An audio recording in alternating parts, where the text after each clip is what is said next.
probably the most fascinating character in all the Bible. There are many reasons for this. Now, we think of him as a very multi-talented man, and he was. Many of us are a jack of all trades, master of none. King David was a master of all trades, in essence. A king, a musician, a warrior, a poet, among other things. We often consider the great sin of David. That's what often is emphasized. Let me read a couple items for you.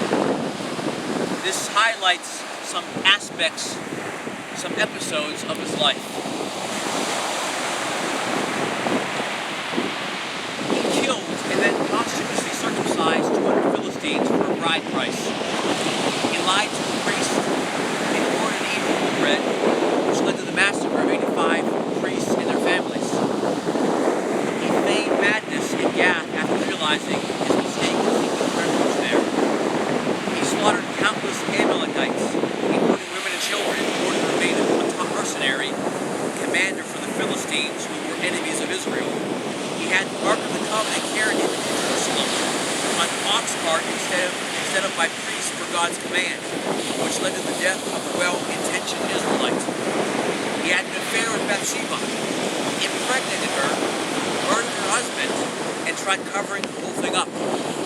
He failed to discipline his son Amnon after Tamar's rape. Tamar was his daughter, and Amnon was his son. He allowed Absalom to live without punishment even after the prince murdered his brother. On his deathbed, he instructed Solomon to kill a man because years earlier he disrespected David. We might hear this and wonder, what a bloody man. What a terrible person. But I want you to realize something, and I didn't realize it too. In 1 Kings 14:8, God says that David did right before his eyes. In Acts 15:22, you know what it says? He says he's a man after my own heart.